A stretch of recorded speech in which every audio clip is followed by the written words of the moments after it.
For the 130,000th time, Tulsi Gabbard seems to demonstrate that she is the only presidential candidate who not only gets the implications of domestic interference when it comes to the foreign government and picking out who we want to label a quote-unquote terrorist organization, a quote-unquote ally, all that good stuff. Like when Trump goes on to say that there were good people on both sides in Charlottesville, but then allows his FBI to arrest a protester in Northern California, and then they then take the side of white supremacists that the protester was there for. And even though the white supremacists came to disrupt the young black protester, but then the young black protester goes on to be labeled a black extremist.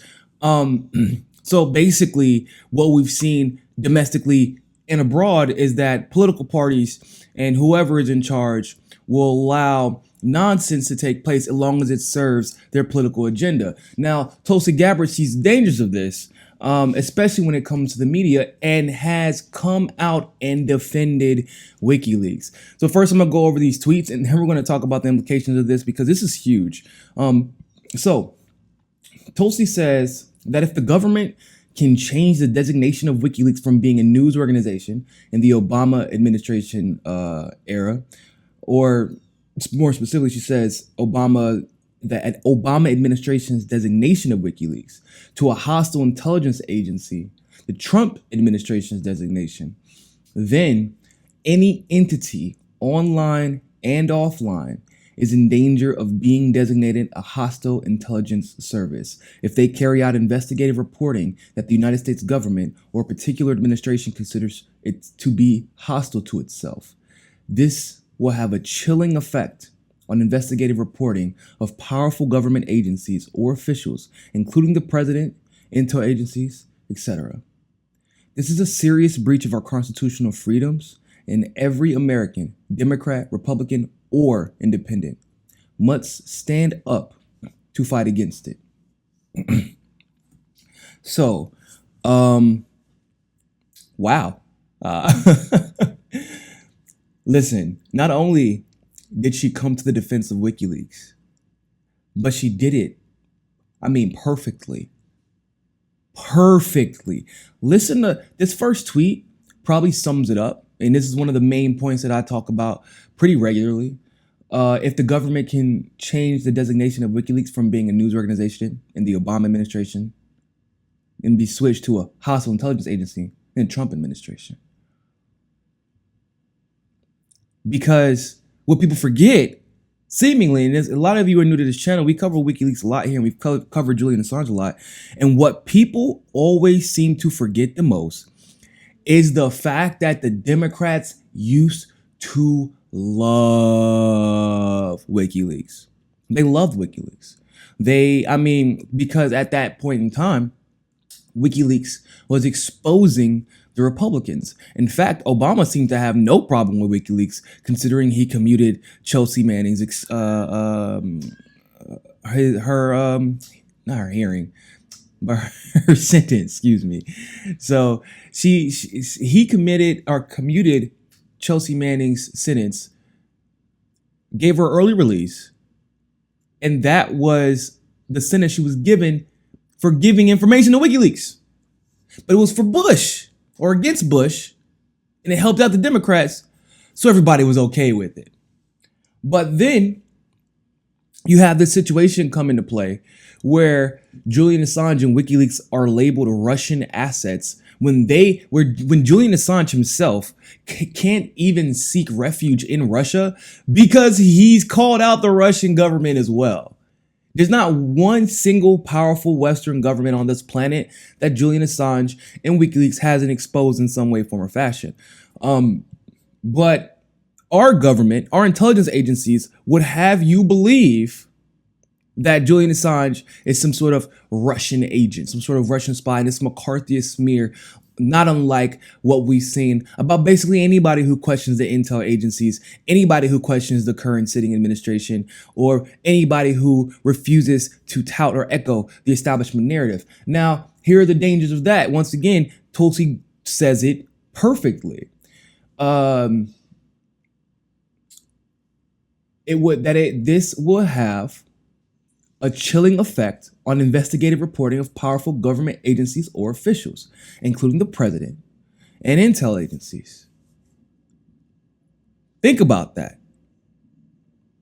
Who was the one lying to us about WikiLeaks? Well, two presidents and the intel agencies. Who was the one saying that Russia or WikiLeaks is somehow connected to Russia? Our presidents and our intel agencies. So who has the most to gain by trying to basically outlaw WikiLeaks? Our presidents, both parties, and our intel agencies. Mind you, WikiLeaks only publishes. That's what makes it even more interesting. WikiLeaks doesn't do the hacking.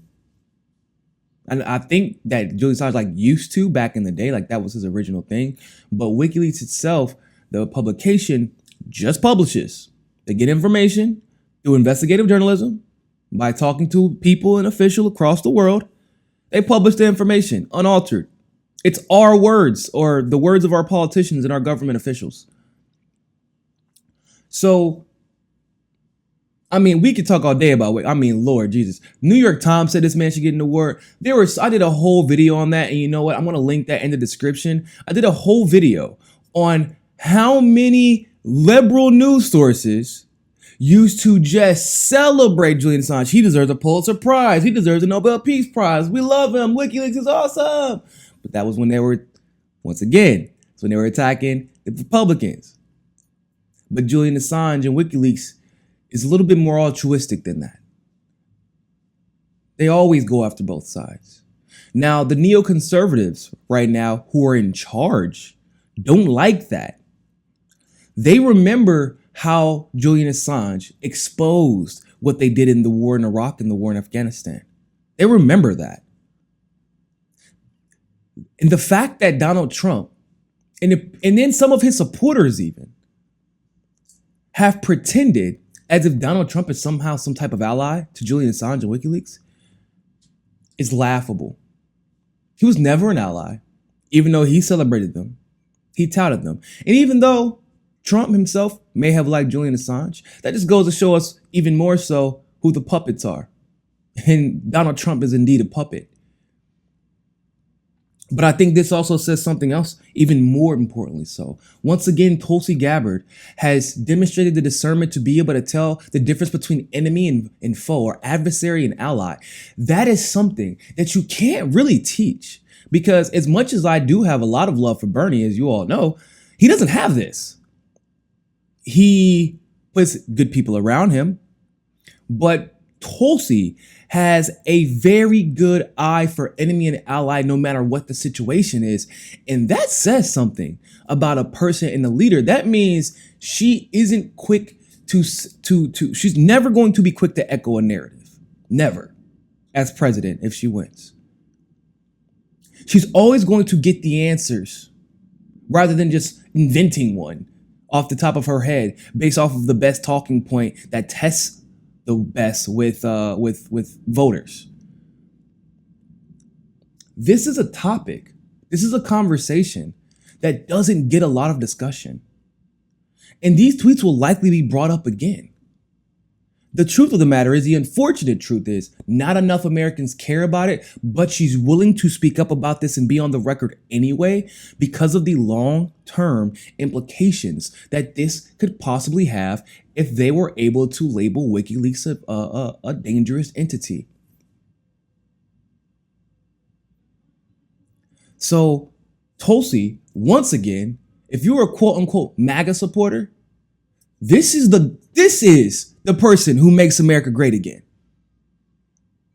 You don't want to like Bernie Sanders because of whatever, fine. Even though you claim you don't like him because, he bent over to the establishment. He bent the knee. Yeah, because Trump is totally standing up to the establishment every day. Bigly. What could I say? John Bolton is a pretty persuasive guy. No. He has bent over to the establishment more than Bernie has ever done. But this woman right here, Congresswoman Gabbard, she is, listen, separating herself from the pack every day. Cannot wait for her town hall this evening. Make sure you tune into that. Other than that, yeah, I'm going to link that other video in the description below. And hey, remember, more than anything else, find your balance. Peace. Thank you for watching that segment of Mi Casa es Su Casa. Help us reach our goal of 500 patrons. You can do so by donating as little as $1 by clicking on the Patreon link in the description below. Don't forget, join us on Roku and JustNForm. You can follow us on Twitter and Facebook as well. And remember, more than anything else, find your balance. Peace.